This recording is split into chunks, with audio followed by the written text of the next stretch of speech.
Yo quisiera empezar agradeciendo al Centro de Arbitraje en la Universidad Católica por la invitación, a todos los presentes por su paciencia y al doctor César Guzmán Barrón, naturalmente, por su perseverancia en la dirección del centro.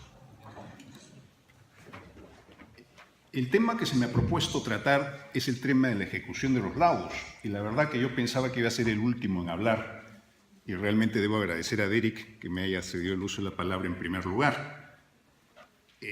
Lo que se me pidió a mí fue que contara algunas experiencias respecto de la ejecución de laudos, que creo que es bastante interesante para graficar la problemática por la que se pasa.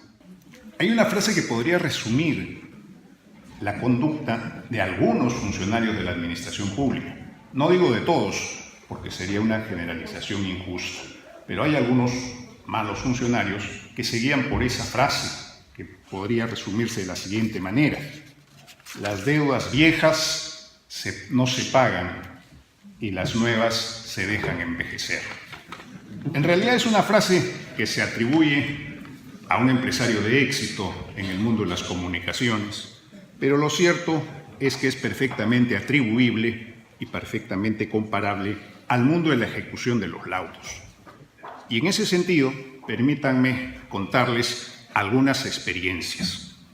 Y las experiencias que les podría contar están relacionadas fundamentalmente a mi actuación no como árbitro, donde generalmente no se ven las consecuencias de la conducta que uno tiene. O sea, uno como árbitro dirige un proceso de reclamación, se realizan las audiencias, se emite el laudo, eventualmente se toma conocimiento que va en recurso de anulación al Poder Judicial, un trámite que se ha convertido en una instancia más del proceso, y luego probablemente toma conocimiento de que no se ha anulado felizmente el laudo y que ahí está, pero de ahí no se sabe nunca más nada.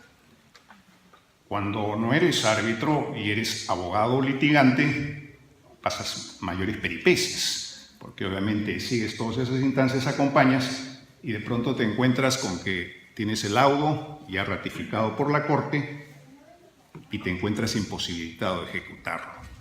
Entonces te enfrentas a esa realidad de que quieres ejecutar tu laudo y no puedes, y no se te paga. Entonces esa es una realidad que confrontan muchos abogados que litigan. Y claro, a veces algunos te dicen: oye, pero lo que sucede es que el Estado siempre pierde y que por eso vienen los problemas y por eso es que también el Estado tiene derecho a no pagarte cuando estima que no es conveniente. Primero, que el Estado, eso de que siempre pierde, no es verdad. Hay estudios, uno de la Universidad Católica y otro de la Contraloría General de la República, que demuestran perfectamente que no hay, esa no es la realidad.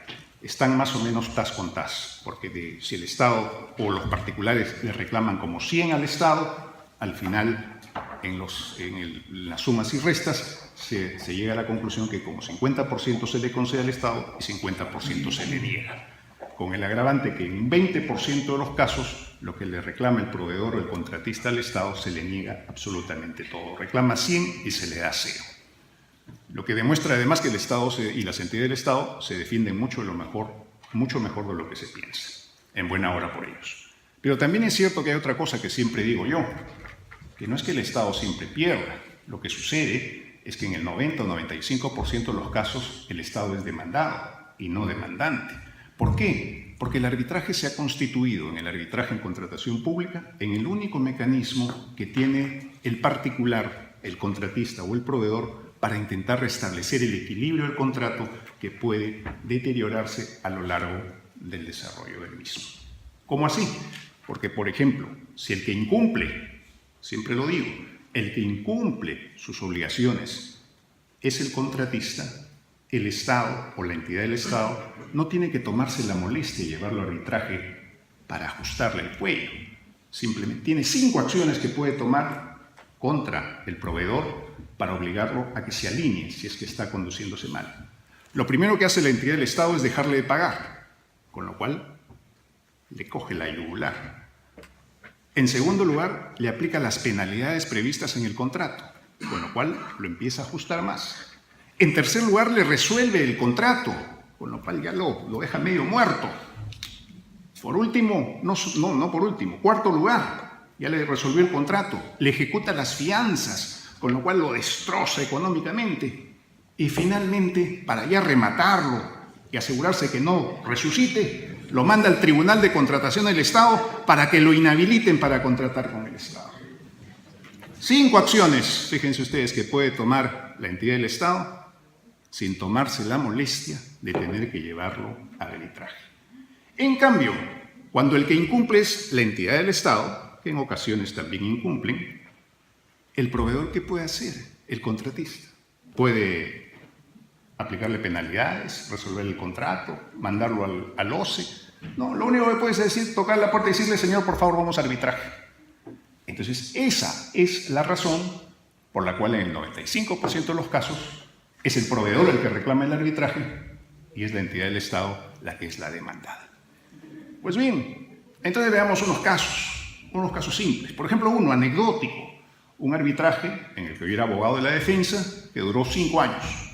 Evidentemente, un plazo excesivo. No es habitual que duren así los arbitrajes. Pero bueno, duró 5 años, con la anécdota adicional de que empezamos con 3 árbitros y terminamos con 3 árbitros distintos. O sea, empezamos con un tribunal y terminamos con otro. ¿Cómo así? Bueno, a uno de los miembros del tribunal, la entidad del Estado en mención, lo presionó, lo empujó a que se retire, cedió las presiones y renunció. Un segundo árbitro falleció en el curso del proceso arbitral, 5 años. Y finalmente, el último, el presidente que había sido elegido en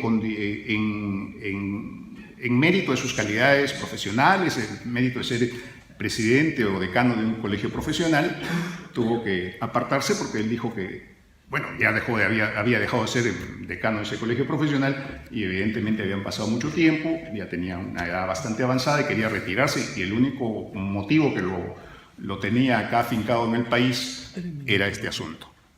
Perfecto. En fin, cambiamos de tribunal arbitral, fue otro distinto.